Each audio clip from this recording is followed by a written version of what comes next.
Mic test, mic test.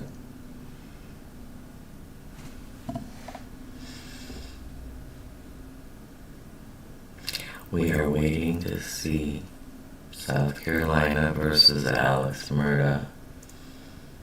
The status hearing to see if he's going to get another trial.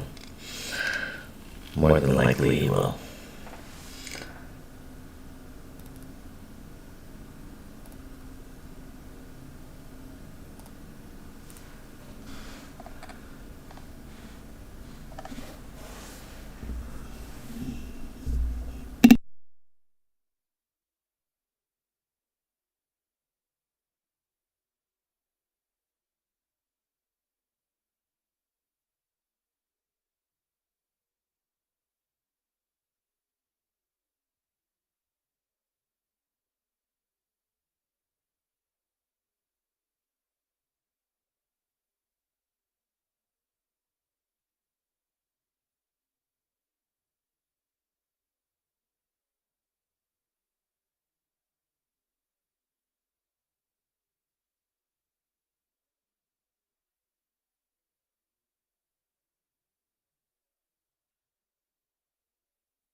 It's my favorite thing.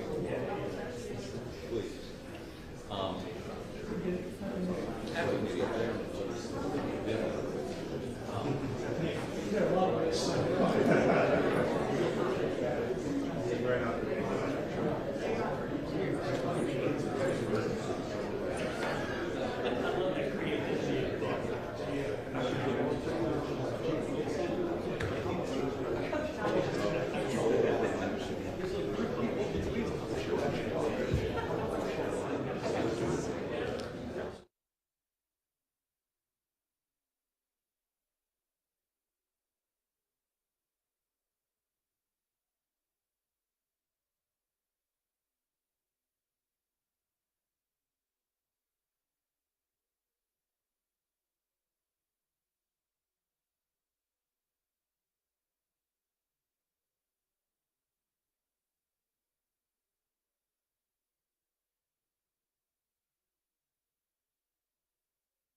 Forgive me, you can see me barely. So I'll just quietly, with my green screen on my face. I'm wearing yellow. It's showing up.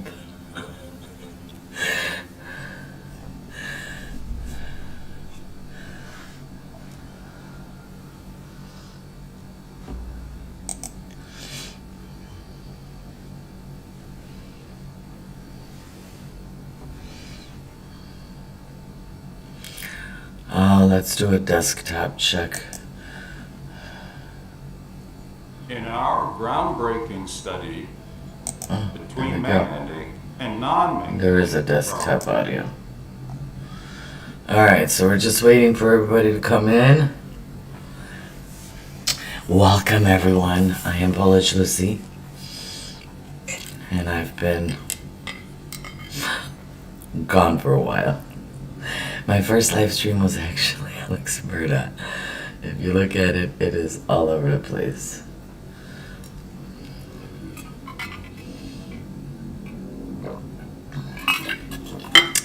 So this hearing is to decide that juror that wrote a book or made a bunch of statements to the jury before the verdict, and they say that it may have swayed them. From what I understand, because I am not an attorney, I am Polish Lucy. I am good at many things. This is not one of them.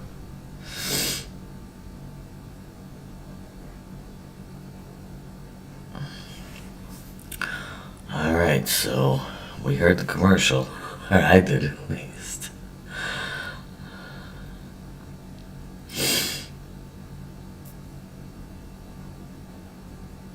So he went, look at this. Last year, his hair was still red.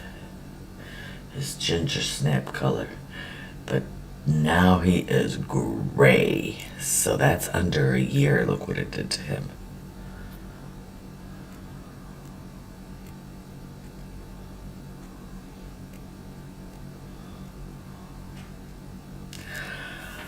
I don't know, I feel really, really strange about this case, and I hate that somebody did that because I just feel in my bones that he did it. He did it.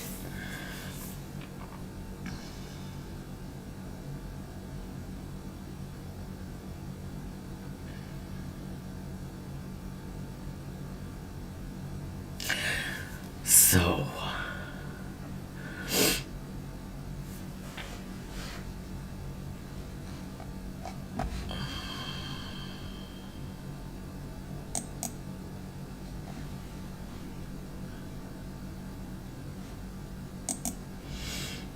also, I can't see the chat. Although I have no subscribers. Come on in, everybody. Like, comment, and subscribe. To what? I don't know. I'm hoping to give you consistency this year. Now, it might be constant bullshit, but I'm gonna give you consistency.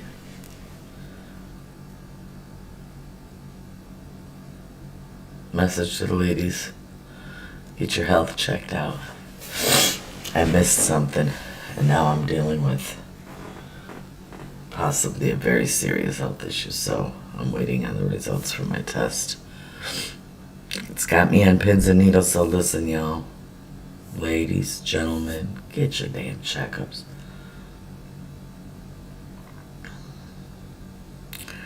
Testing, testing. We're doing good with the mic, so it's gotta be them.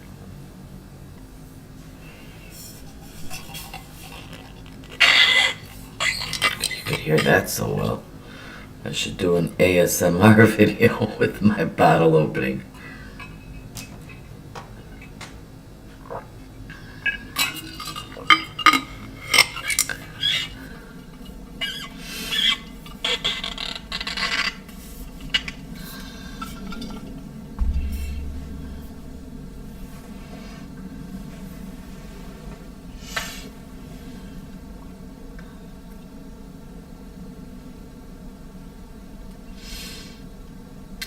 any lip readers out there. I used to be good at it, but not with the southern draw.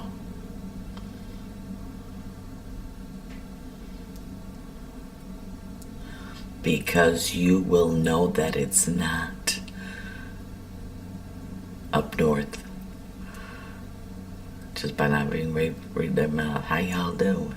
See what I mean? That's really hard to read. Versus how are you all doing?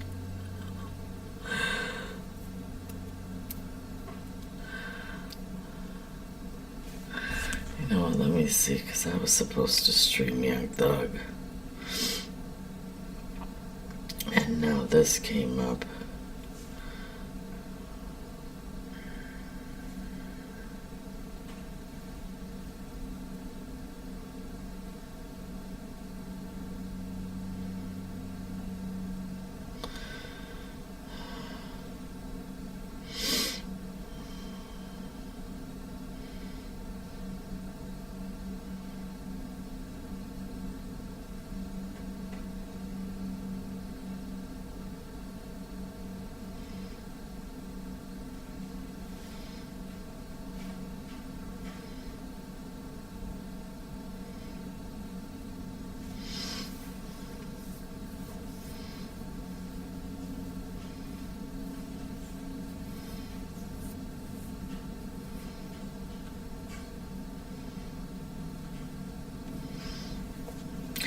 No, I guess it's not on today.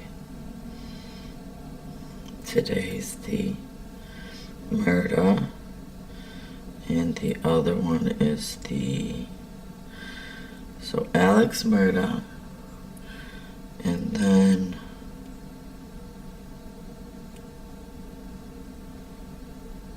Connecticut versus Michelle Trachtenberg, which is the missing mom.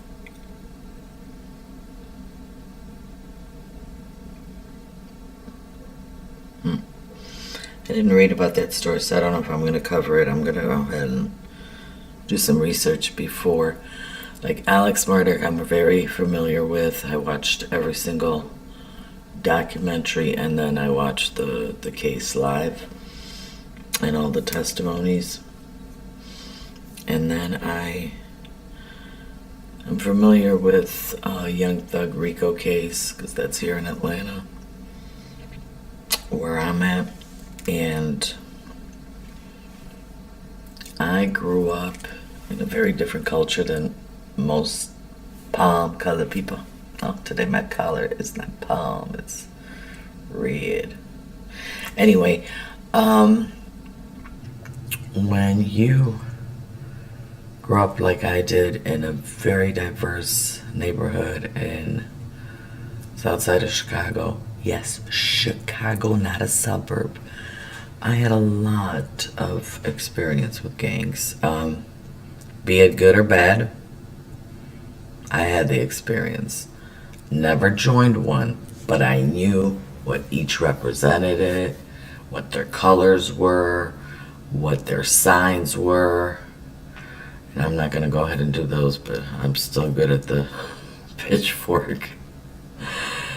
So when the YSL trial started, I really wanted to cover it because I felt like, okay, I know a lot about the streets life stuff. But I think he's getting railroaded. I just think it's like the biggest circus I have been watching thus far.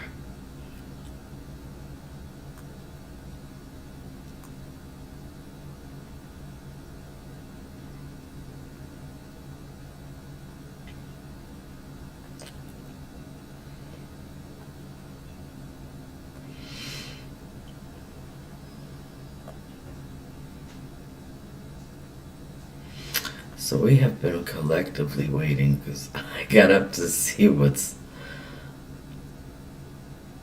being covered today. And I got up late, so I'm not gonna lie. I got up late.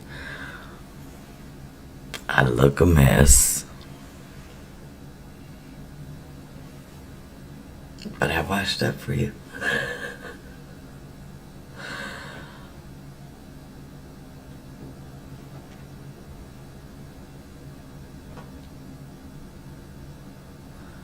Like, y'all, am I going crazy or 9:30, right? Or is it 10 o'clock?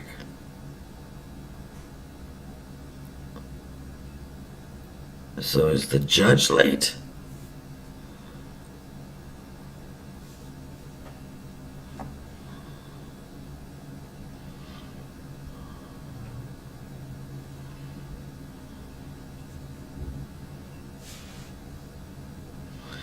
Let me check, make sure. Okay, I just want to make sure the audio was not on their side. Because it's my first time streaming in a long time, I wanted to make sure my desktop audio was working. Look, y'all, I am a dumbass with a smartphone. I know how to email, attach stuff, but when it comes to this intricacy here, y'all we can stop right there. I have many talents, this is not one of them.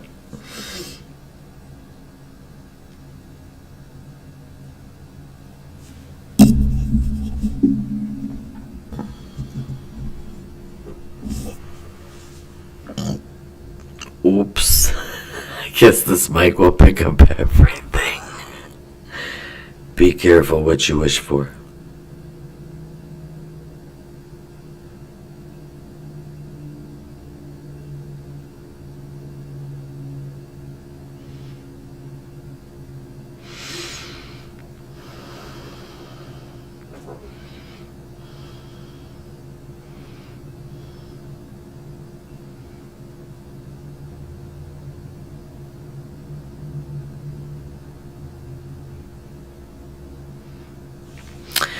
So I'm watching the comment section on Law and Crime, and because I obviously don't have a chat myself since I'm new, and everybody feels quite the same.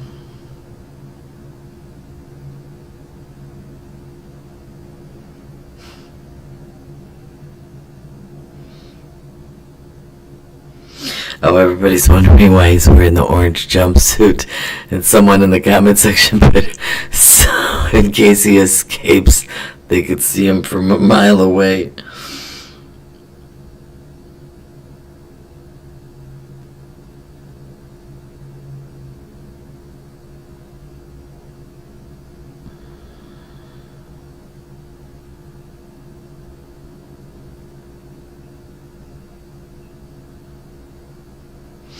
Oh, I guess he's got supporters in there too, telling him he's looking good, as he should, as an innocent man, that his son Buster is out there waiting for him and can't wait to see him. Who knows, that might be a family member, huh? Where's his family?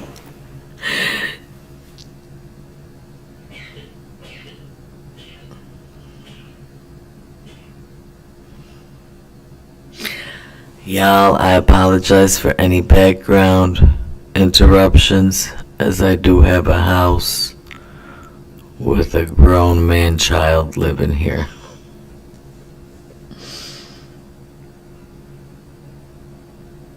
Oh, and I don't mean my husband.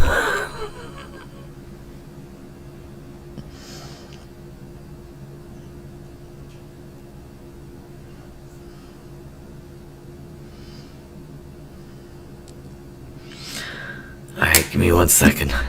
I guess I gotta eat something before I pass out here.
I did it just sliding, but I'm gonna apologize right now.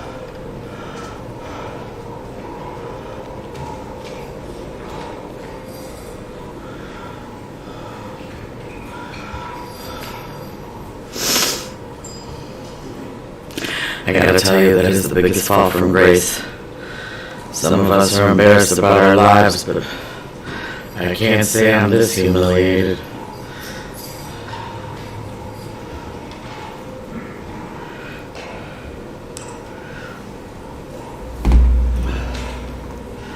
Oh, the desktop audio is too low.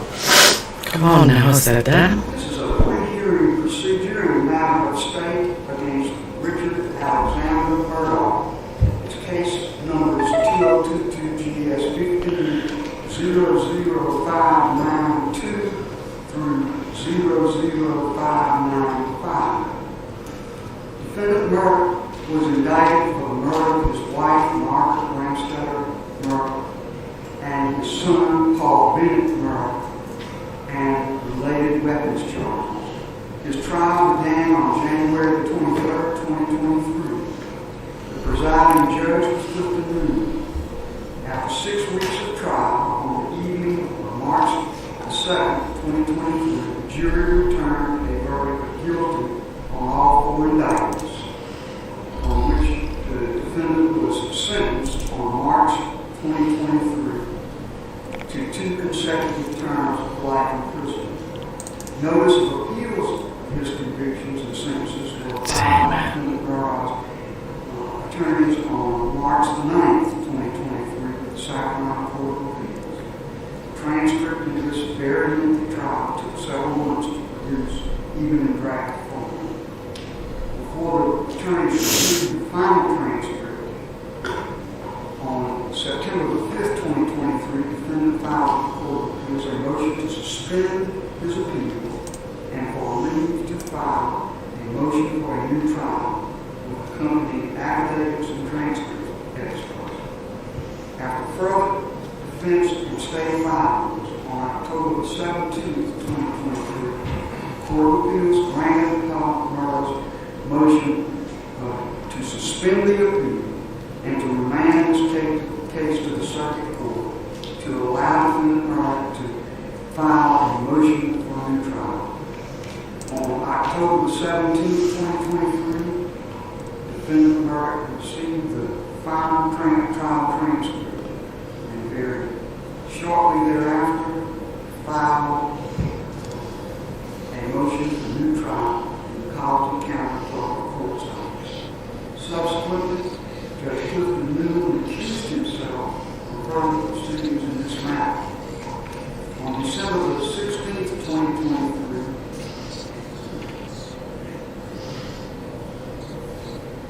on December 18th, 2023, Chief Justice Donald W. Bailey signed an order appointing or directing that the Honorable Jean Hayford Toll, retired Chief Justice of South Carolina, be assigned exclusive jurisdiction for a limited purpose, presiding over the defendant's motion for a new trial.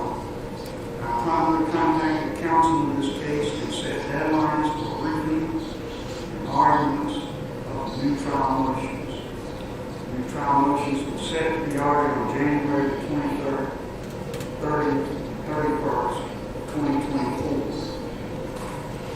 And after several rounds of pre-trial motions, Christ, it's coming through my screen, not my sound bar. Before I begin, may I say that certainly welcome members of the media and I thank publicly Attorney Jay Bender for agreeing to be the voluntary media coordinator for this matter, as he did for Judge Clifton Moon on the trial of this matter. Cell phones are normally not permitted at all in our courtrooms. The president allowed to bring in certain cell phones and laptops and electronic devices because of the non-jury nature of this portion of the proceedings. But if any device rings or sounds to receive a call or to receive an email or a message device will be confiscated and the loan will be passed to the courtroom. So please now, if you haven't already, check your electronic devices. I look like I'm sitting among them.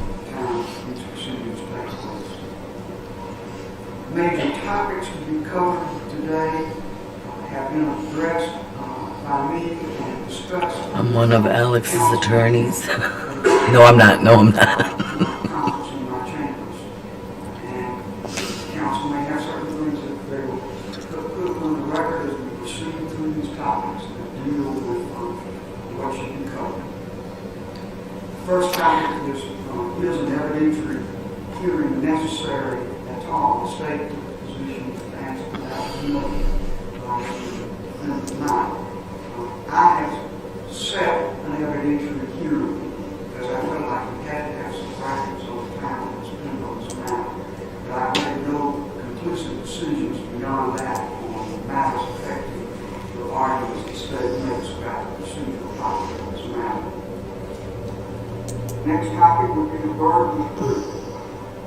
Who has the burden of proof in this matter? And what must be shown to meet that burden of proof? And what must then be shown to contest what has been shown to be proof? Third topic is procedural defects, most specifically a contention by the state that this motion is untimely. No, I messed it up.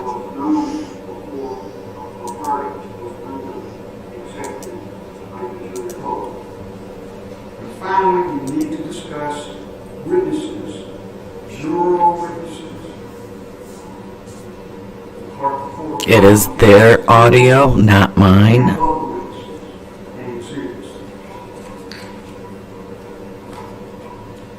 And unfortunately, there are no closed captioning for this. One attorney in the room is an attorney for some of the jurors, and other jurors may have other attorneys. When I get to the portion of this discussion where we talk about specific witnesses, and if I am asked to hear from attorneys to the witnesses, I will at least consider that request. I don't know where we will be at that time in terms of what is being decided.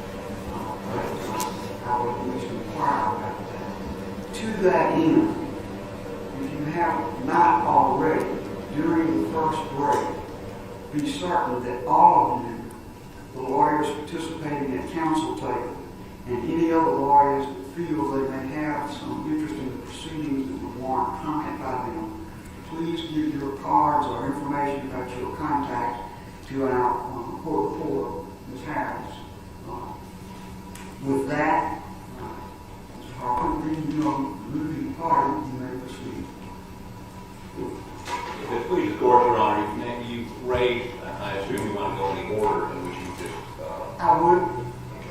You raised a number of legal issues from whether we waived, a number of, I forget the order which you just took. Mr. Griffin is going to address those in seriatim based on what you said just a moment ago as to the witnesses and the jurors. I will be handling that portion of the argument today. Very good. Ms. Griffin, we hear from you now. Yes, thank you, Your That Honor. was them. The first issue that you've asked us to address is an evidentiary hearing necessary? And the answer to that question is very straightforward, is yes. Under established case law in the Supreme Court, the Fourth Circuit, and the South Carolina Supreme Court under Reamer, a Reamer hearing is absolutely necessary where there has been credible evidence presented that there's been an improper third-party contact with the jury prior to their deliberations that frankly, whether it goes to the merits or not, a Reamer hearing is absolutely necessary. And we believe that the Court of Appeals decision in this case contemplated a Reamer hearing. And in a Reamer hearing, evidence is presented as to what outside influences, if any, were brought to bear upon the jury. We have, in our motion for a new trial, submitted affidavits of one deliberating juror, one alternate, and then another affidavit of a witness to an interview of an alternate, and all three statements are consistent, and in that they heard Ms. Hill, the clerk of court, prior to deliberations, and frankly before the defense put on their case. Ms. Hill instructed, do not be fooled by the defense. That's what the sworn statements say. And secondly, before Mr. Murdauh took the stand, Ms. Hill advised one deliberating juror and two alternates, at least, watch his demeanor, which is an implication of, he's going to lie. And so then the question becomes, factually, did those contacts happen? And then, we proceed from there as to what the burden of proof is after that. But the threshold, are we entitled to evidentiary hearing? The law is crystal clear. Thank you, sir. Mr. Waters, to the state. Thank you, Your Honor. May it please the court. Your Honor, obviously, you've addressed the issue of whether an evidentiary hearing is necessary. The state certainly understands that. It is incumbent upon us, though, based on the law, to preserve our arguments as to procedural bar, and those are twofold. And the first one, of course, is that a motion for a new trial must be filed within 10 days of the verdict, unless there's after discovered evidence. And I think an initial inquiry that needs to be determined is when the defense first learned of these particular allegations in conversation with the defense, and they said they're going to give me an answer, that they may have had conversations with juror 785 prior to her being represented, which was only a couple days after trial. So if that is the case and they were aware of these allegations, then we would want to argue to Your Honor and preserve the issue that this is not after discovered evidence and that there's a procedural bar in that regard. Secondly, we made the argument that the affidavits on their face, the only deliberating juror indicated that 630 in that affidavit only said that she voted guilty. She had questions but voted guilty because she felt pressured by other jurors. And of course, the law is crystal clear in multiple cases that sort of internal debate, it's actually in Rule 606B, that's not any sort of misconduct or anything that is an appropriate venue or mechanism in order to attack the verdict. So for that reason, we've argued that their showing in their motion for a new trial is insufficient based on the case law for an evidentiary hearing because there is on its face no sufficient allegation of prejudice. That being said, of course, we fully understand and expect the evidentiary hearing will go forward and we'll be happy to address burden of proof after the defense makes their arguments. Very good. With respect to, Mr. Griffin, anything in reply? Your Honor, it does not appear that the state takes a position contrary that the Reamer hearing is required. They're arguing that we have sort of waived the right to that hearing. There's no evidence of the record of that. I can assure the court we did not know of this information within 10 days after the trial. And when we learned of it, we promptly acted. Well, in conversations with Mr. Arpulli and Mr. Griffin, they were going to actually look into that and look at their paralegals notes. So I fully rely on and trust the defense to give me a fair answer to that question. And then again, if there's an issue to be raised, we would raise that. We're not conceding anything. We just wanted to preserve our procedural issues. I don't think we need to go back and forth many times about this. I think I understand your position. Well, here's my position on the matter. First of all, I am not conducting a Rimmer hearing. Rimmer is a 1954 decision of the United States Supreme Court that deals with questions of influence of the jury and a motion for a new trial on the basis after discovered evidence of that influence. I rely on the South Carolina decision of our Supreme Court authored by Justice Kittredge, State versus Green. And the Green decision specifically says that Rimmer is not the guidance that South Carolina trial judges should look to in conducting hearings on after discovered evidence. Now that says nothing about what the should be, and I don't intend to say anything thereby, but I do intend to tell you right away that I will be relying on South Carolina's jurisprudence and South Carolina's jurisprudence specifically on what must be proved in a hearing of this nature and who bears the burden of that proof. All right.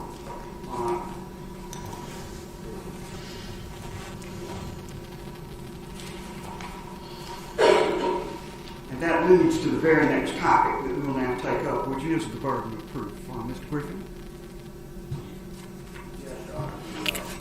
That is their audio. I repeat, that is their audio.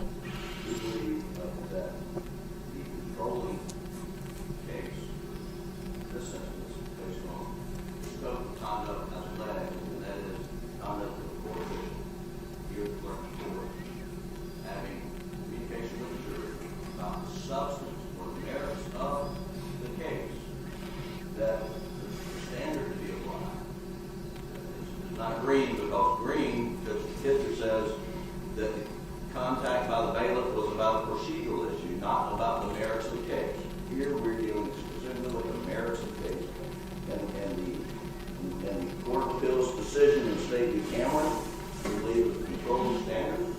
And in State v. Cameron, and that was decided in 1993, and the court says, in citing Holmes v. United States, which is a Fourth Circuit opinion, says in this case there was a private communication of the court official to members of the jury, an occurrence which cannot be tolerated if the sanctity of the jury system is to be maintained.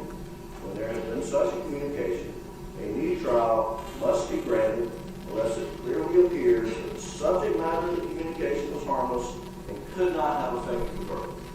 No. We strongly believe that is the standard. Is the question, was the subject matter of the communication harmless and that it could not have affected the verdict? And we are, that's our position on the standard. Your Honor, if Your Honor looks to a different standard, we believe that State v. Green, the measure of State v. Green, you can't look just at Justice Kittredge's opinion. You have to look because he complimented the Court of Appeals decision.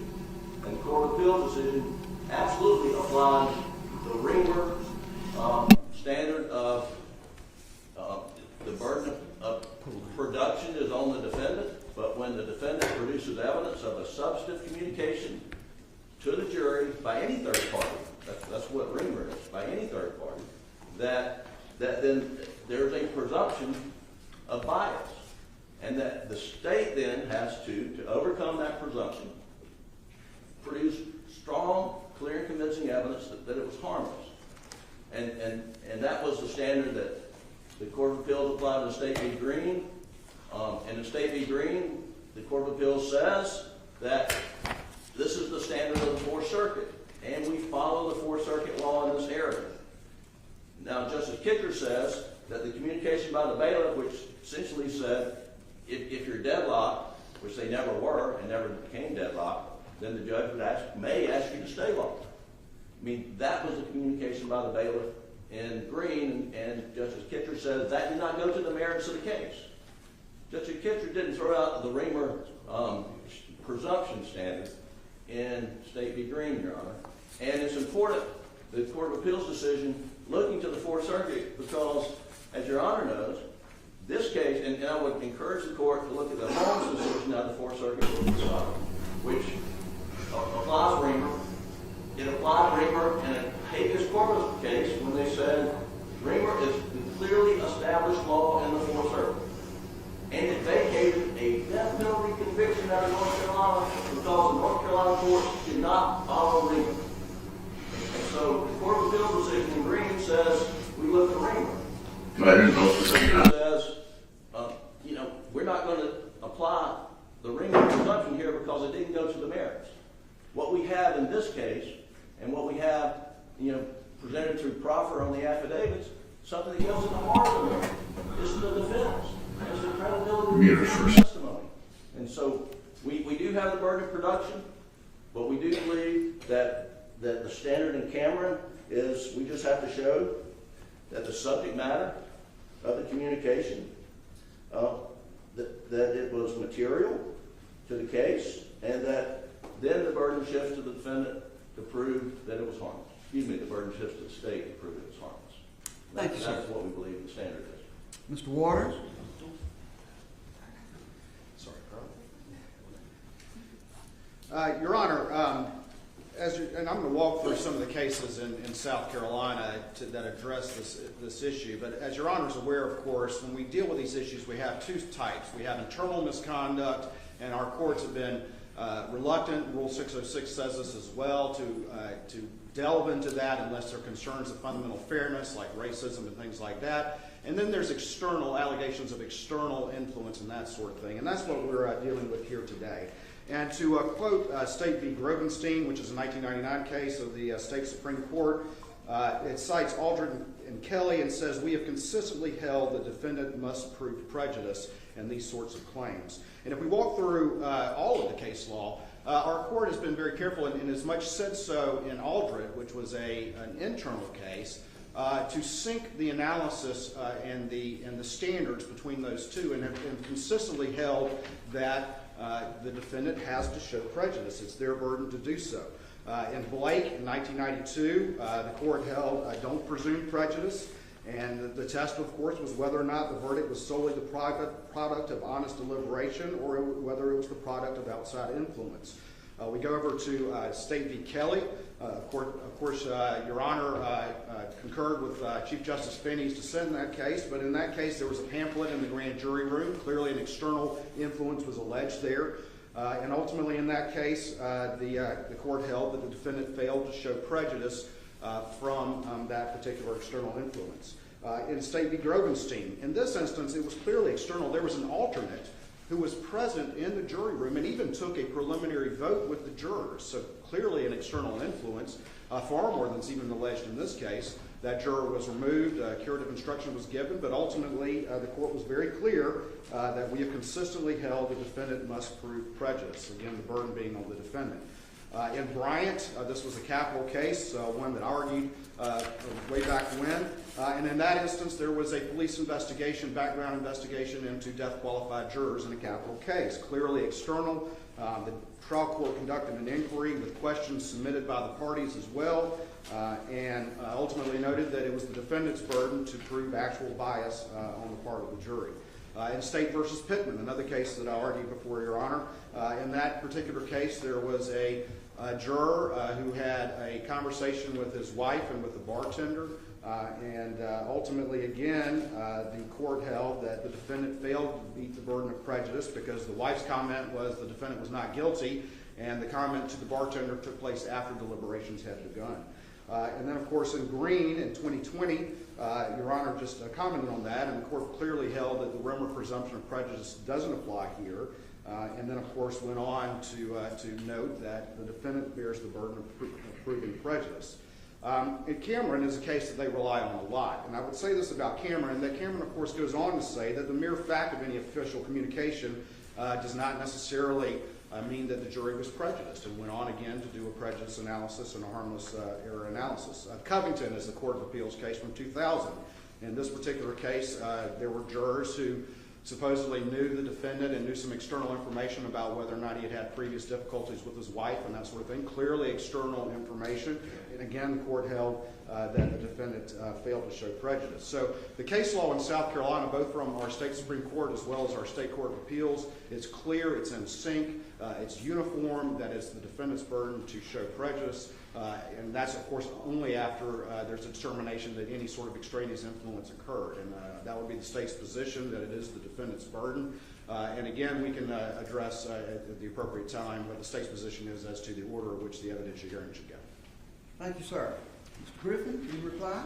Yes, Your Honor. There is a tremendous difference in the law as to how the court analyzes juror misconduct, as in Kelly, where the juror reaches out to her pastor, gets a pamphlet, brings it into the jury room, and that was found during the course of the trial. The trial judge removed juror O, who had gotten a pamphlet, voir dire every juror to ask what effect that had, and if they could put that out of their mind and then deliver it. So that happened during the middle of the trial, but it was juror misconduct. All the other cases that he cited and the state relies upon are juror misconduct cases.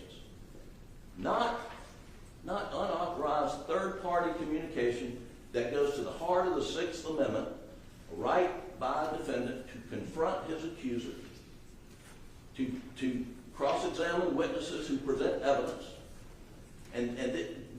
When a third party makes an improper contact with the deliberating jury before they deliberate, that falls at the heart of the Sixth Amendment, which is a different animal altogether than where a juror engages in misconduct.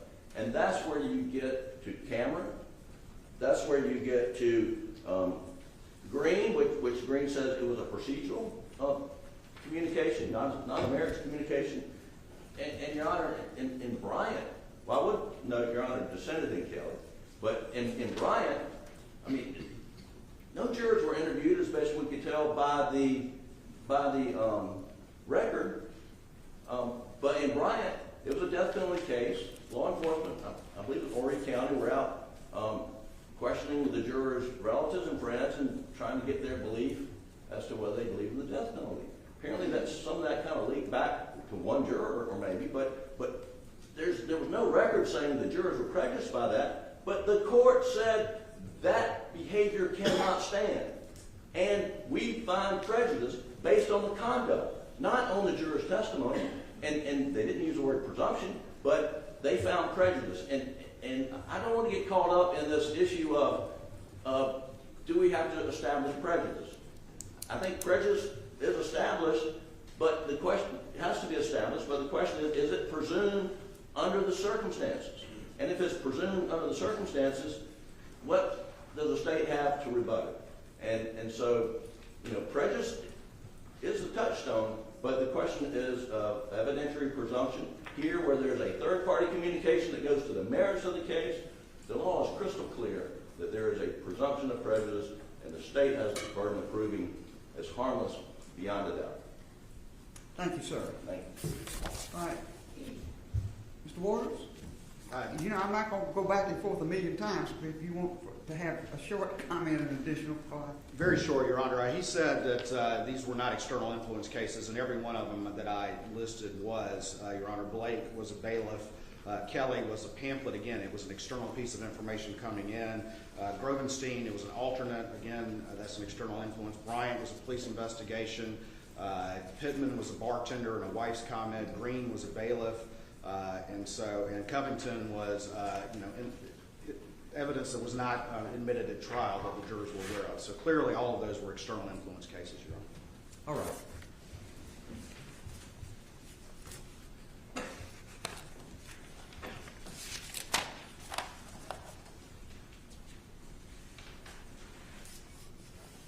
I do not regard State versus Cameron as the guidance that needs to be used by me in making a determination about this case.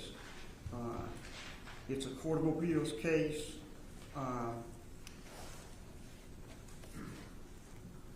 Since that case in 1993, there have been several cases, including Green, Oliver, and others, that very specifically talk about this issue of what the burden is when a motion for a new trial on the basis of after-discovered evidence that involves tampering or alleged tampering with the jury. All those cases say that prejudice must be proved, not presumed. And it may very well be that is what's going to be shown.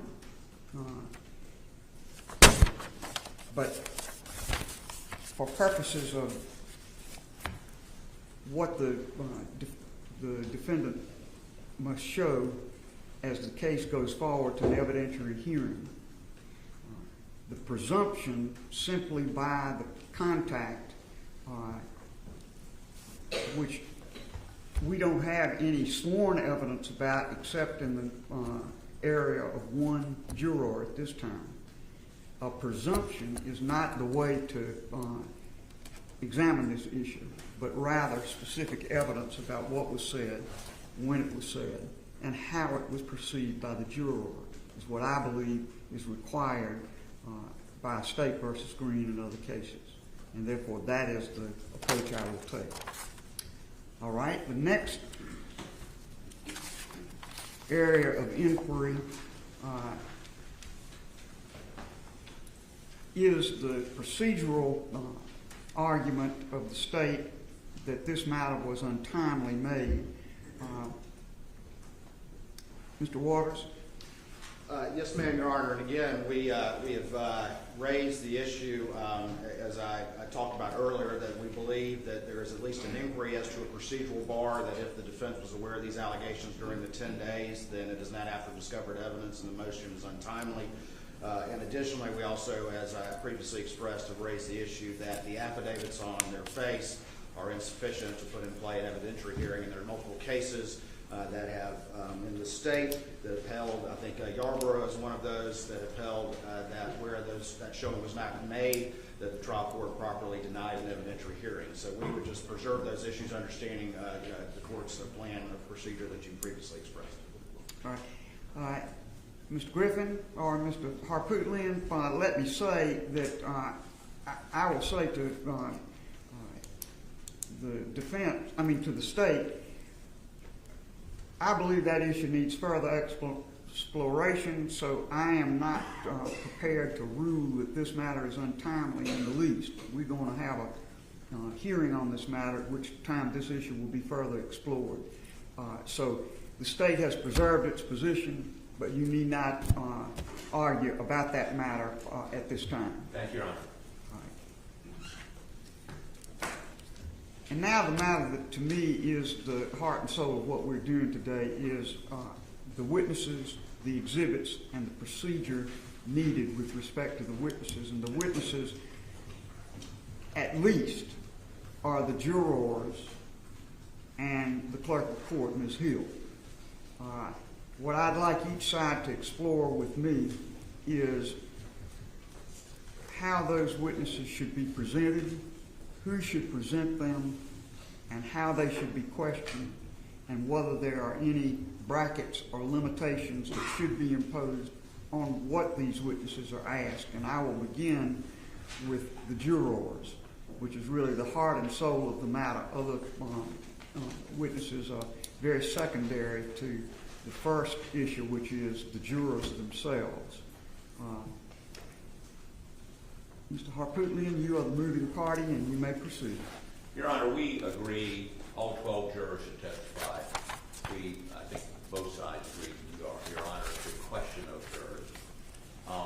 The only question is, not only question, but the first question would be, as Your Honor questions these jurors, would you,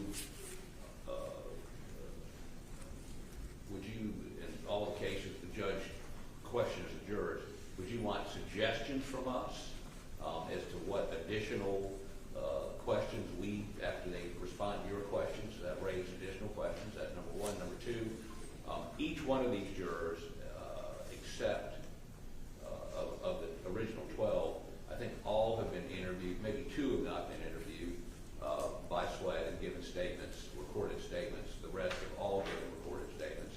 And then SLED prepared a memorandum of interview. We have reviewed all these videos and the MOIs, and I can tell the court that the MOIs aren't consistent in many instances with what was said on the video, to the extent that information was left out. Now, if Your Honor is going to be very restrictive and ask, did the court communicate something to you, and did it affect your decision? I guess that's what we're hearing, Your Honor, when you're following State versus Green. If you're going to say that, ask those questions. There's some of these jurors who indicated they heard the court say what the juror that gave the affidavit for us say, and I think they're going to say it didn't affect them, which is fine. If it affected that one juror, we believe that's enough. And that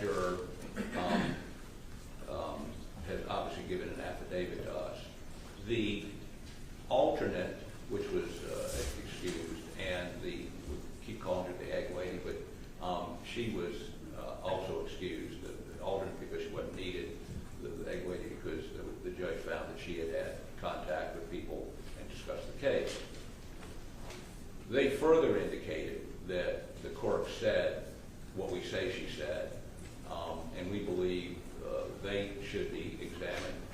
We'll be happy to do that, or the court can do that. So there are witnesses, and then we have the clerk herself. I talked to her lawyer this morning, who indicated she has not made a decision as to whether or not she would assert any constitutional right not to testify. And obviously that would be on a question-by-question basis. Maybe, I don't know, I mean, we're not ready to argue what the standard is on the Fifth Amendment this morning. But if she does testify, there are literally thousands of emails that were furnished last week by Colleton County, some information furnished by SLED this morning and the Attorney General, which might be utilized, I can't say right now what it would or wouldn't, depending on her answer, to impeach, to contradict. So I can't tell you what exhibits there would be or what we would do because I don't know what her answers are going to be. We believe we should be able to examine her as a hostile witness. We should be able to call her as a witness because the burden is on us, as Your Honor just enunciated. Now, the only other thing I would say is this. Even if Your Honor determines that a piece of evidence or a question is not admissible for your consideration, for purposes of the appellate record, we believe we ought to be able to make a proffer. So it may be that Your Honor allows us to go forward, and then in your decision decide it's not relevant, in your decision decide you didn't consider it, or whatever. But a stop and go is going to elongate that hearing dramatically. And again, since you're the finder of fact, you can decide not what a jury's going to hear, but what it matters to you. So we think that the examination of the court should be wide open, and we think that the exhibits we would use to impeach her, we would attempt to keep it relevant to the specific issues in this case. I mean, her son has been indicted, for instance, her son's been indicted for wiretapping. There seems to be some inference, at least what we read in the paper, we don't have any specific knowledge, that she was aware of that, and that wiretapping was in relation to some ethics complaint about her. That's not relevant. We're not going to ask her about it. Now, we're continuing to examine whether or not there is some connection there, and we're investigating that. But at this point, I would tell you that's not where we're going.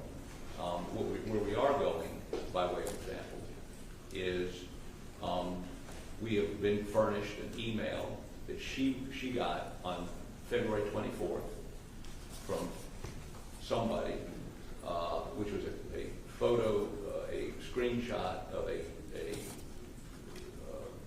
looks like a posting on some sort of Facebook page, where the ex-husband of a juror, not the egg lady, alleges that his ex-wife has been talking about the case, and she is going to vote guilty because she hates men. Now, we know she got it. We know she got it on February 24th. Yet on the morning of February 27th, she tells in the chambers, the hearing we were all present at, that she had seen a Facebook page posting by Egg Lady's ex-husband alleging that she was talking about the case, and she didn't think he was guilty. That Facebook page has never been produced, and then she produced a Facebook posting, she said, by the Egg Lady's husband. Turns out to be a guy I interviewed in Georgia, apologizing for what he had posted on Friday night, which concerned his wife's aunt meddling in their marriage. I think that's fertile ground for cross-examination. Your Honor may disagree with me, but I still would like to put those items into evidence for the appellate record at the time. The last thing I would say is this. In terms of Your Honor questioning the jurors, we need instructions from you as to whether you want, if you finish with the juror, do you want us to submit questions to you? I doubt you're going to let us question them. How is that process going to work? And will that be done someplace? Will it be done in this courtroom? Will it be done somewhere else? And if the jurors are going to be questioned outside of this courtroom, will there be a way for the public to hear what they have to say? Thank you for your indulgence.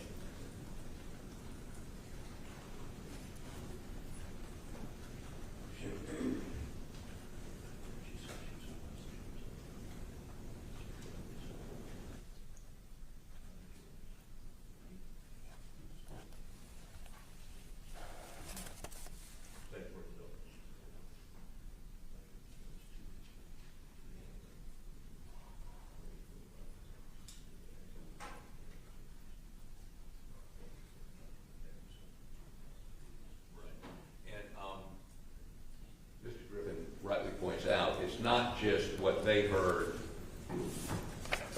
may have heard from the court, but did any of the other jurors, for instance, Egwady, we keep calling her, gave an affidavit indicating Becky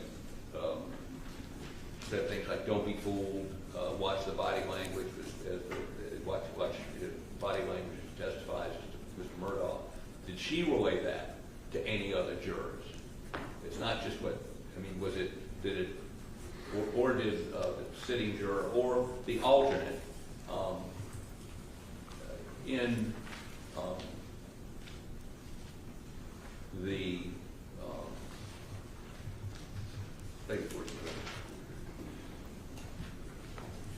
When I heard the gunshot, I started running, but I had already been hit. I called my wife. I was just telling her, you know, I love her and stuff, like, because at one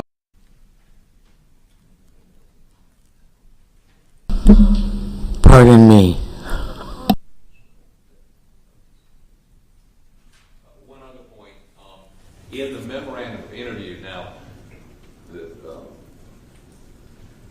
Cork's private lawyer, Mr. Lewis, objected to any videotaping or audio taping of the Cork when she was interviewed. But in the memorandum of interview, she, that is, the Cork, indicated she had conversations with the four-lady outside the presence of the rest of the jury about what was going on in the jury room. Obviously, I would cross-examine her on that, but it may be necessary to, if she testifies to things that are inconsistent in that MOI, for us to call the SWED agent that did the interview to corroborate the MOI. The MOI may be introducible in and of itself as an exception to the hearsay rule, but I believe it may be necessary for us to call the SWED agent. We're not going to, and Your Honor, we're not, you've indicated that you're not going to want to know any sort of summaries of those interviews by the jurors when we talk back in chambers, or necessarily the MOIs. You want your own fact-finding with the jurors. To the extent that they contradict those, we may put all of that into the record for appellate purposes. And if you want to see those before you have this hearing, we obviously put those. We could put those in the record today, or have those available to you, both the MOIs and the videos. I mean, we're obviously we're going to do whatever you tell us to do, but we're looking for some guides just to, if there's anything we can get you prior to that evidentiary hearing concerning those memorandums interviewed by the SWED agents and the videotapes. Whatever you instruct us to do. Thank you for your intelligence, Phil. Thank you.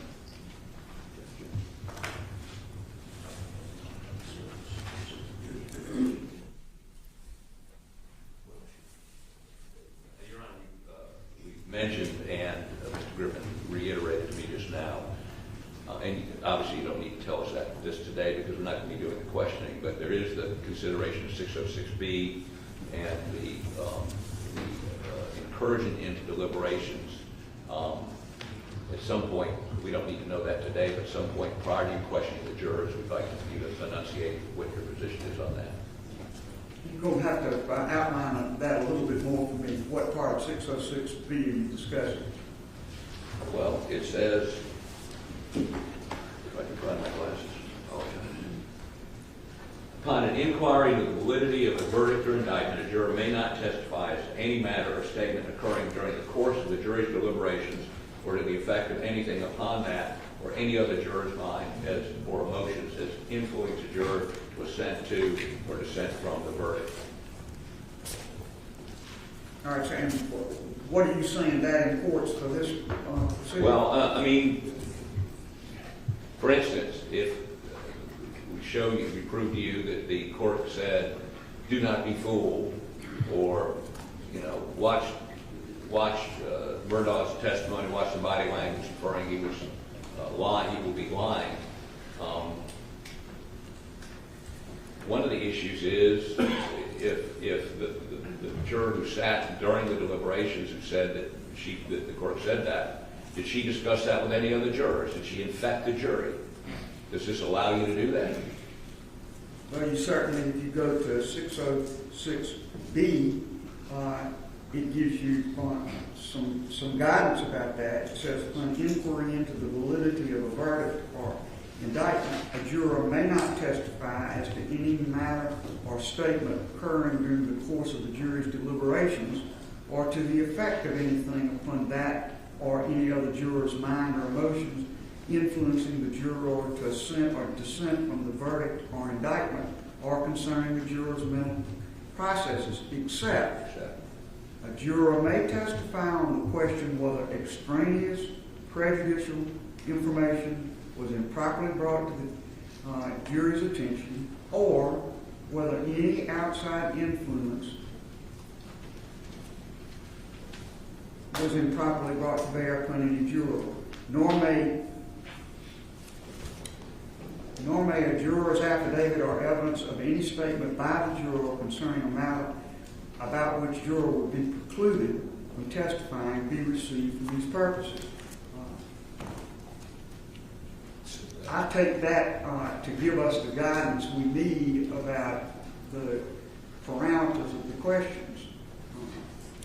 But if the juror that gave us the affidavit, would she be asked, did you discuss that during deliberations? Did she do that? That apparently is very questionable under the terms of 606. Yes, ma'am. And I intend to abide by that. The way those questions have been asked in many cases I have reviewed is to ask the juror whether that's still their verdict.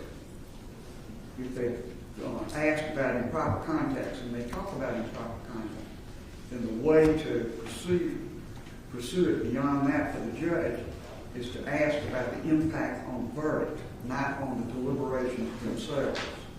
That may be a small slice of difference, but I think it's very important to understand that no one, not myself or anyone else, is going to be asking the jurors about the specifics of their deliberation. The rule is quite clear about that. Okay. And is it clear that you will not be using the SLED interviews or MOIs to attempt to impeach? I told you when that was brought to my attention in our Chamber's conference this morning, I haven't made my mind up about that. I don't know what's in those summaries or anything else, and we're going to have to discuss that. But again, I'm the one doing the questioning at this point, Mr. Harper. Yes. And I'm trying to perceive what you all are asking, and I'm going to go to the state now and see what their reaction is to what you said. Thank you, Your Honor. Mr. Waters? Thank you, Your Honor. May it please the court. Your Honor, again, we would concur with what Your Honor just said about Rule 606 and, of course, all the cases that we've talked about and the need to show prejudice. And obviously, when you're talking about external influence, that prejudice, which will be an appropriate subject of inquiry to the jurors, is whether or not there was an impact on the verdict. And we, of course, have suggested to Your Honor, not only based on the cases, that should be judicially conducted in a manner that protects the privacy of those jurors and that protects the privacy of their identities. These jurors, were drafted into service, and this inquiry, of course, has to happen, but it needs to be conducted in a manner that respects their privacy and should be, of course, judicially conducted. We have suggested those two questions. If we look at the Bryant case specifically talked about the fact that depending on how the examination goes, there could be questions suggested by the parties. And obviously, I think we would need to cross that bridge if and when that bridge needs to be crossed. And that starts with the court's inquiry to those jurors, and only if something arises that needs further inquiry could that be addressed at that point, and that could be even a discussion from counsel with the court as to what additional questions may be proper. When the state first became aware of these allegations, the first thing that we did was have SLED do an independent investigation, and the goal was, good, bad, or ugly, to get to the bottom of what, if anything, happened. And the result of that is why we're still here today. And that is that in speaking with the jurors that spoke to us, that the balance of the evidence, as well as in talking to the clerk staff, was that there was no impact on any verdict. There was nothing unprofessional or untoward that happened that had any effect on the verdict. And so when we did that inquiry, and that is what the jurors said, that is why we're here today, and that's what this hearing is going to address. The only juror that we have is the one who filed the affidavit. That's 630, and even she, or that person, only said that she, eventually voted guilty because she felt pressured by the other jurors. Did not even mention any external impact. And so unless she's going to change her story, that is what was in her affidavit. So the balance of the evidence is the reason why we're here today, and why this hearing needs to take place. Your Honor, as far as inquiry to those jurors, again, there could be a need that the parties would suggest questions, and it could be, depending on how things go, that the affidavits or maybe even the recordings, all of which have been provided to the defense, the full recordings of those interviews of any potential witness in this case have been provided to the defense. It could be that issues could arise from either the state or the defense as to impeachment, and we can address those issues as they arise under the appropriate rules, 608, 613, and the like, dealing with not only prior inconsistent statements, but other evidence that would be properly impeachable. Ultimately, I do need to address one thing as it deals with all of this, and that is the defense's contention that somehow the clerk is a party opponent in this particular case, and we believe that that is incorrect. Obviously, there is a hearsay exception or a non-hearsay determination in the evidentiary rules, I believe in 801, that excludes statements of a party opponent. But just because the clerk is an elected official and of the state, that does not make them a party opponent in the way that term is defined. A party opponent is an active litigant before the case, and that is, I think, different. So we would certainly say that the hearsay rules would still be in effect as it relates to Ms. Hill and any testimony that she may provide. I know there's been some discussion about the order in which the witnesses may be called and whether or not Ms. Hill would be a hostile witness. And obviously that's under Rule 611 and I believe C, which will allow leading questions, if a person is hostile. I think, again, at this point, I don't know that any showing necessarily has been made, but I understand the defense may raise that point, and we may have some arguments at that time. But I don't know that there's been such an identification between Ms. Hill and the state that would allow, A, her to be identified as a party. I think that's far out of bounds, but also that she would be applicable to allow defense leading questions under 611C. Your Honor, in looking at the type of examination that would need to happen here, and again, the issue also arose of the Fifth Amendment. And I know that the defense would like to brief that issue, and we're happy to respond. We don't know exactly how that might arise in the course of any examination. We need to cross that bridge again when we get there. We would say, though, that the Fifth Amendment is question specific, and so again, it may be something that this court has to rule, as is in any sort of evidentiary presentation, question by question, based on any objection by the party. So it's kind of hard to say that exactly what the blanket position would be until we actually get to that determination. Ultimately, the defense referred to some information provided this morning. Actually, both sides exchanged last night their communications with the clerk during the course of the trial. So both sides did that last night. And there were a lot of communications with the defense as well. And so, again, I just want to point that out that there's any sort of allegation or insinuation that the state's not providing information. We've been very diligent about providing any and all information to the defense. And if any additional information arises, we will continue to do so. But both sides exchanged that last night. And of course, there's been some reference in their filings as to emails that were forwarded from the clerk to me and to my paralegal and they've actually even listed me on the witness list. And Your Honor, as we have had a chance to peruse the defense communications with the clerk, there was just as much communication and offers of help. It was just a uniform across the board courteousness that's reflected from those. So we think that that's a non-issue, and we think that should not be something that arises during the course of this evidentiary hearing, at least as it would require communication from or testimony from attorneys. Your Honor, ultimately, as we look at the inquiry that will need to be conducted, as the state has made clear, it starts with the jurors. And only if something arises in that inquiry, further inquiry to those jurors may be necessary. And that could be in discussion with the parties, as I've stated before. And then I know Your Honor has indicated the clerk should testify, and we certainly understand that. The clerk filed an affidavit denying any of these allegations. And so, again, as we address the clerk's testimony, the state would have objection to some of the information I believe the defense would propose to examine her on. We believe that an inquiry should be limited to what is appropriate and relevant impeachment, but not should be just a far-ranging fishing expedition or full inquiry into a lot of subjects that have come up since the trial that we believe are not relevant to any inquiry that is before the court here now. Obviously, rules 404, 401, 402, and 403, as well as, which of course address relevance, and 403 objections, 404, which addresses other crimes or wrongs or acts, Rule 606, 608, which addresses inquiry into other specific acts and impeachment, and Rule 613, which talks about prior inconsistent statements. All of those rules potentially could come into play depending on the nature of the testimony and the nature of the inquiry. But there have been allegations since the trial about the book, about this wiretapping case, about investigations into alleged use of office for improper gain. But again, all those are subsequent to the trial. And so again, depending on how the testimony goes, the state would raise appropriate objections at that time to limit the inquiry to what is appropriate for what is before the court we would submit, and that is what occurred during the trial. So we would make those particular evidentiary objections as things developed.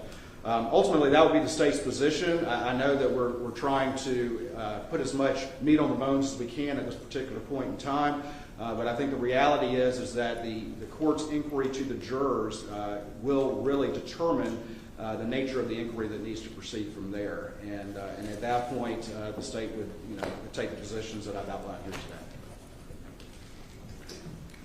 You reply. Please, Court, Your Honor.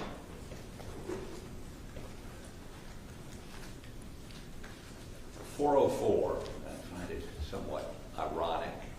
The state is quoting Rule 404, Your Honor. One of the exceptions to 404, I noticed to be surprising to Mr. Waters, is motive, as if he'd never heard that before. He told me this morning one of the assistants that worked for Ms. Hill during this trial was told by Ms. Hill during the trial that a guilty verdict would be good for sales of the book. Motive, selling books. So we believe we should be able to get into that. We should be able to ask Ms. Hill about it. If she denies it, to call that witness, that assistant, and have her testify that she was told that. I mean, why would a clerk do what we allege she did? We think is important for Your Honor in terms of credibility and context. That's number one. Number two, Your Honor, I think we've all agreed, you're going to ask the questions, whether we agree or not. And we do agree with that. The question's going to become, as we go through that process, how, if a juror says X and they've said in their interview Y, or if they've said to us Y, or didn't include it in their original affidavit, and you don't ask that question initially, how are you going to handle, or do you care, how we suggest to you a further question? Because, as Your Honor's seen this morning, the back and forth can go on for a while, and we certainly don't want that to go on with a juror. So we're going to need some guidance on that. I'm not expecting that guidance this morning. The last thing is, as these jurors are examined, I need to understand a little bit about the logistics. Are we going to do it in this courtroom? Are we going to do it in another courtroom? Is the public going to be able to hear the responses? Will there be an audio feed if we do it somewhere else? Are you going to have cameras turned? Do it in this courtroom, have cameras turned off? And we're obviously not going to refer to jurors by their names. Even though 3 of these jurors went on the Today Show, another one went on ABC. They were all in the courtroom when the judge had them brought in. They were in the courtroom, all except one of them, for the verdict. Cameras were there then. Again, I'm sensitive to their anonymity, but I don't know that any of them have any real anonymity anymore. Saying that, I think it's important not only for Your Honor to hear their answers, but for the public to hear their answers. Thanks. Thank you.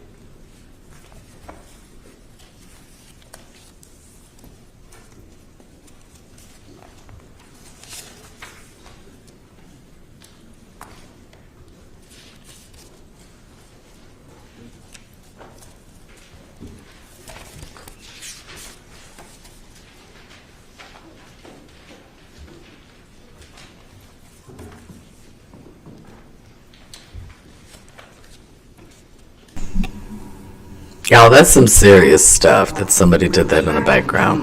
First as witnesses.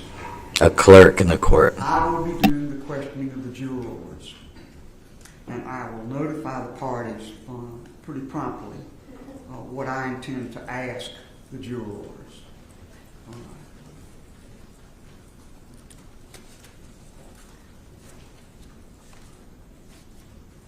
The ambit of what I will be asking them is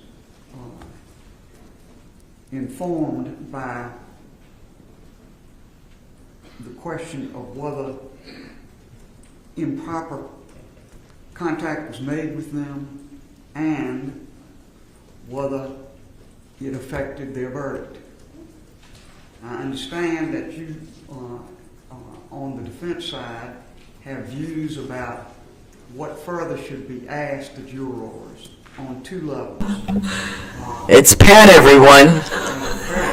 What you want to do with the clerk herself in examining her. And 2, as a means of further attacking the credibility of the clerk in her testimony. I have not seen any of the SLED material or memoranda concerning the state's summary of these interviews and so forth. I will be open to receiving that if it's done promptly, because we've got a hearing coming up the 29th, and I want there to be plenty of time to revise any current ideas about who to subpoena, who to call as witnesses, and who has to do that. But I can tell you that I am very, very reluctant to turn this hearing about juror contact into a wholesale exploration of every piece of conduct by the clerk alleged to have been improper on its own, indicative of her characteristics, her personality, or anything of that nature. This is a very focused inquiry that deals with this jury and what impact contact, if any, had on this jury. So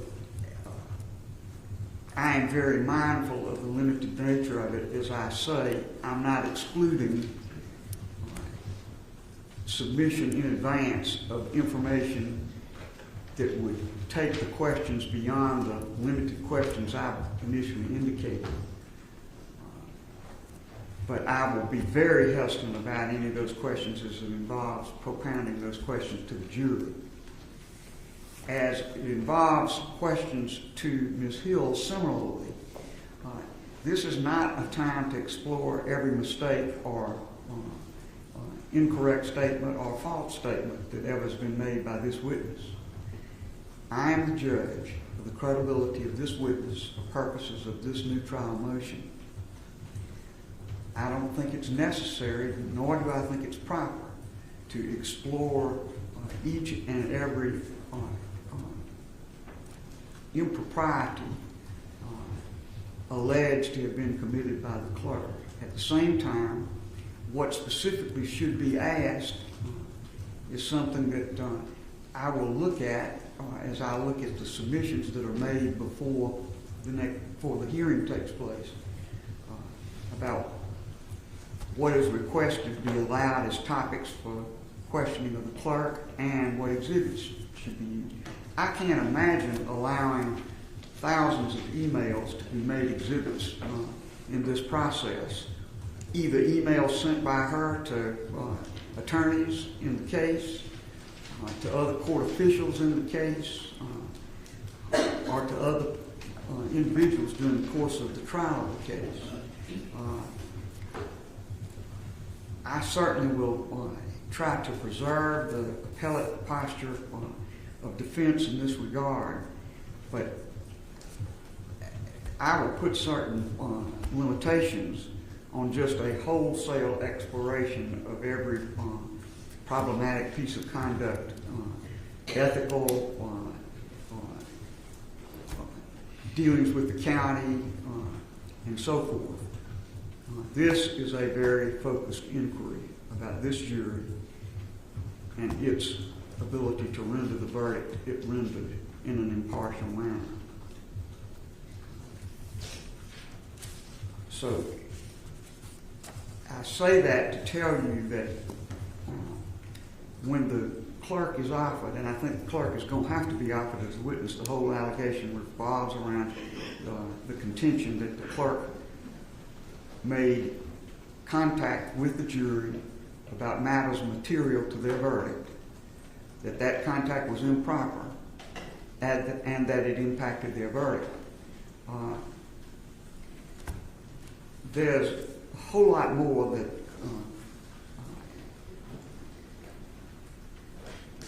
Mr. Harpootlian has indicated he'd like to explore that I regard as totally extraneous to the inquiry that we maintain. I'm not going to allow those questions to be asked by way of proffer and then have the clerk answer those questions and have that be the proper, although I consider them irrelevant questions. We're not going to handle the case in that way.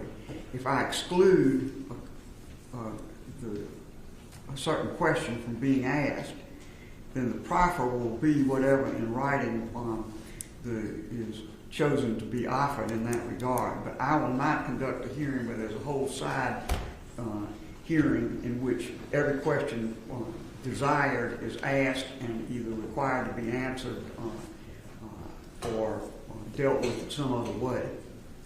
I don't think that is an appropriate use of this very targeted hearing that I'm directed to have.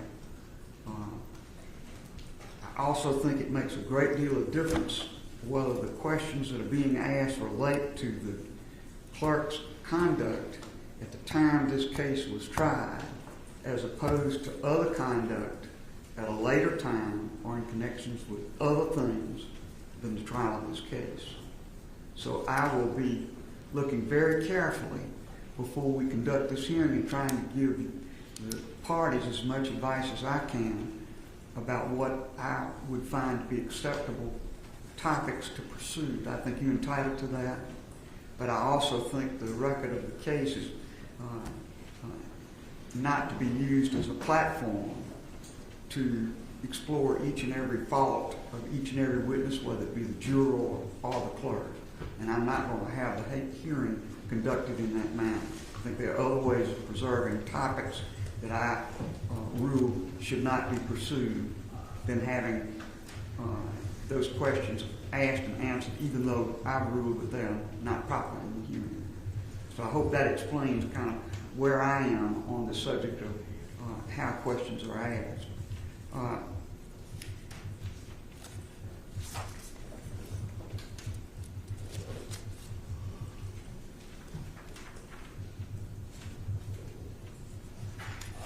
Therefore, some of the suggestions that are made and the filings you've made with me about the additional witnesses you'd like to call and subpoenas, I think we need to be sure we're all on the same page about what is acceptable in evidence and what is not. But I can tell you that I would not allow the subpoenaing and examination of attorneys in this case, of the judge who heard the case, or any of those type of witnesses. This case is very focused on the jurors and the clerk of court, as I see it.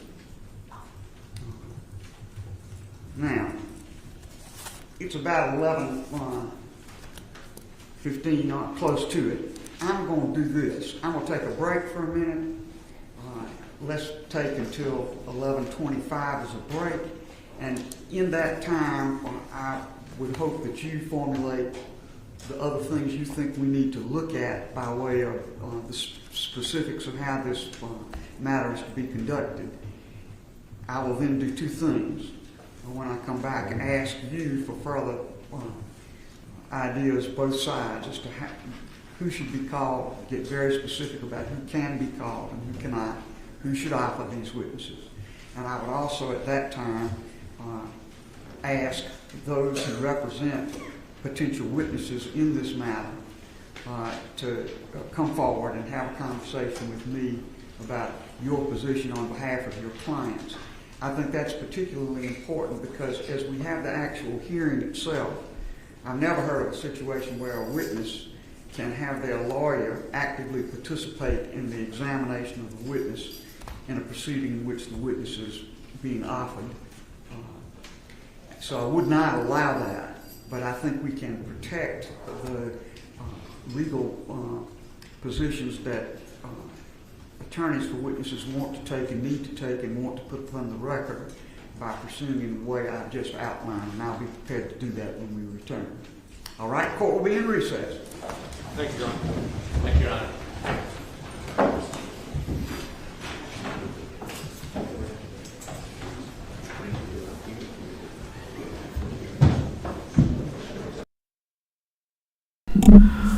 All right, so I guess we can just wrap it up for now with the fact that someone within the judge's office during the hearing made the claim that a guilty verdict would get much more book sales, which of course that's true. And so the fact that someone within the judge, it's just absolutely mortifying to see that something like that could cause all that hard work to be thrown out the window. And we already know that we were all biting our nails thinking he's going to get a not guilty verdict because where he is and who he was. But now we've got something like this coming up where it can actually undo many things. And the judge is right. He can't allow them to just subpoena everybody and start questioning everybody. The judge can ask people questions. He can ask a specific few those questions, whether or not they heard those comments. If those comments were made, yeah, unfortunately he's probably going to get a new trial. And we're going to be going through that cluster of a damn testimony. Let me tell you something. If y'all watched that trial, it was one of the hardest things to listen to. Just the privilege that they all had, just the sheer amount of money and power, and to know that you were even greedier than that. But then again, we know that greed breeds more greed. So I'm not surprised. I guess I hoped it wasn't true, right? Because they were married for so many years. But to know that he planned it out and then his own child, it's like, dang. And if there was another killer, wouldn't he have been found by now? Wouldn't something else come up? I doubt that it was this large conspiracy to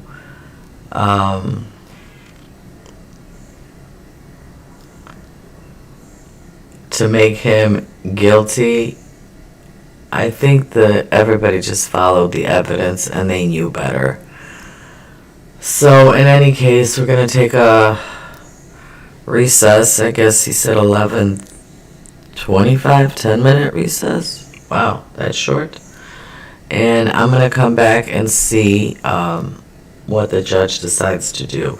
And if anything happens with this trial, I do want to follow it since I followed the first one. I just didn't stream it at that time. As you can see, I'm like a ghost in the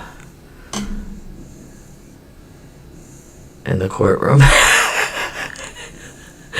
The ghost of Maggie Bast. Anyway, somebody's haunting his ass.